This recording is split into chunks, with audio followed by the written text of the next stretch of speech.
Almost exactly halfway through the season, a good time to take stock as we round the bases. That's exactly what the Padres are doing. Fourth place in the West, 10.5 games back.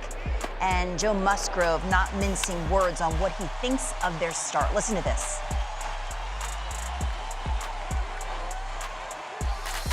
Evaluate how the team is going right now. Obviously, it hasn't been that great lately. Yeah, horse. I mean, it's been really bad all around too, and it's not. We say it all the time, and I know from the outside it looks like a bunch of overpaid guys not performing, but sometimes there's just no answer. We're going through it right now, and everyone sees it. We feel it for sure. But if you think this team's rolling over, you're sorely mistaken.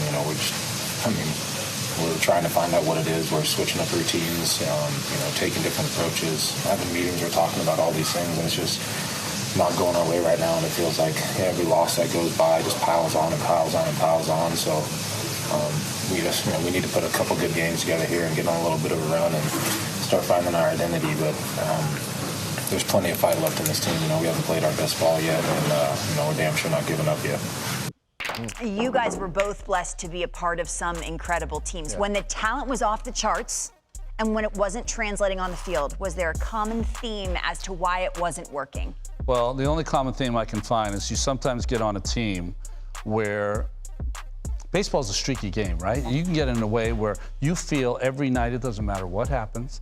If it's the seventh inning, we're tied, we're going to find a way to win. Yeah. It also works in the reverse. There can be times where you're on ball clubs where it doesn't matter, but something's happening tonight that's going to stop us from winning. If we score 7, they're going to score 9. If our pitcher throws 6 shutout, we're going to only score 1 that night. I mean, it's just both the Padres and kind of the Mets in that way are really expensive teams that when you pay that much for a team, you expect almost perfection.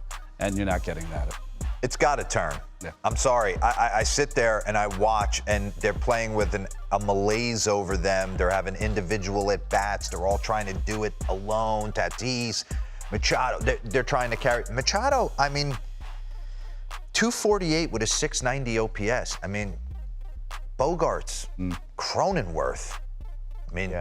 The names say you should be better player. You know what I'm saying? And I'm going to trust. You can't chalk it up, though. I'm going to say this to San Diego. Don't chalk it up to this is a fluke year.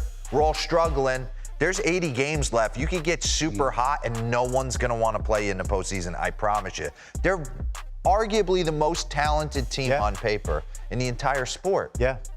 No, it's very puzzling. It's very puzzling, and you would love to see them get hot because they've got some great players that you'd love to see on the biggest of stages. So, offensively, they got to clean it up. Yeah. Mookie Betts is used to performing on the biggest of stages, and this from Juan Toribio, who covers the Los Angeles Dodgers for MLB.com.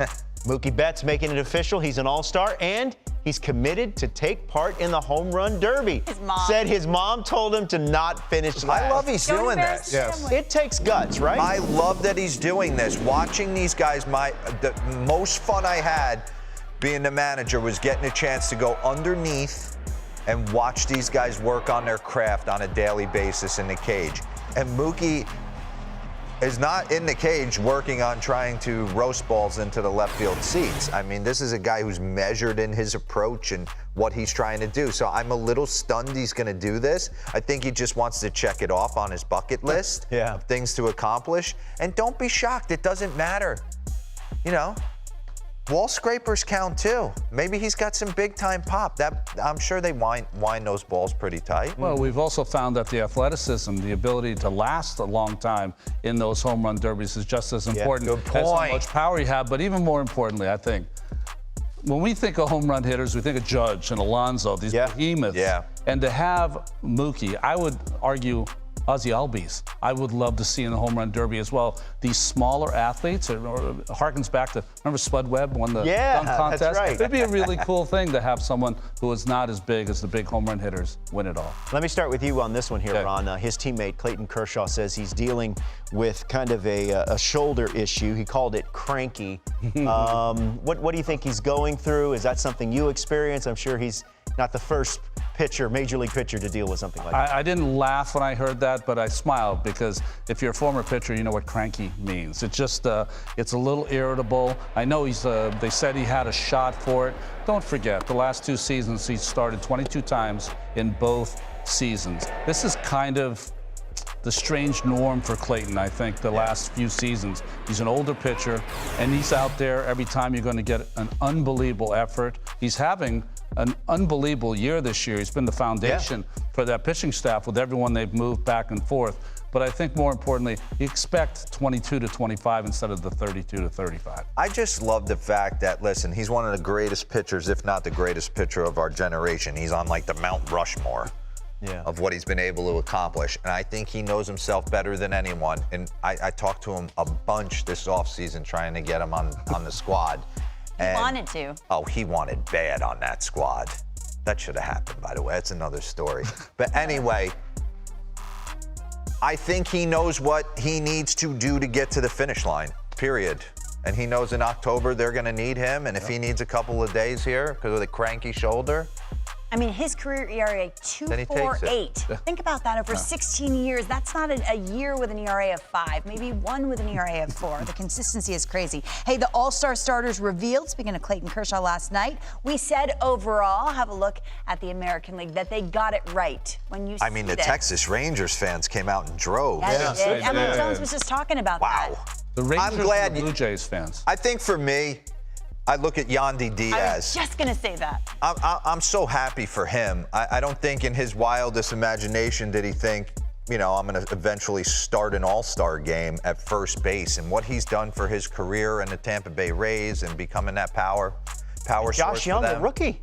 Josh Young, you're right. What I love about this is you might have guessed 3 of them Jonah Heim. in March. First time? Take a look at the National League. Corbin Carroll. Orlando Arcia. Hey, Alex Anthopoulos, you step in it sometimes, my friend. That is an unbelievable, hey, we're going to slow play the Vaughn Grissom. Nah. Kind of got Orlando Arcia, old savvy veteran, and now he's going to start the All-Star game. And the irony of that is that probably your other choice for first base would be Matt Olson. Yes, who leads the league in homers and ribbies. Ooh. Freddie Freeman just beat him out, right? Just a little bit. Freddie Free's the best hitter of the team. That's right. He starts the All-Star game. That's really good. Of course, the fun will begin next week. Is it next week? Yeah, you're leaving on Yeah, Friday. next week. Tell me about your plans. In Seattle, that's right.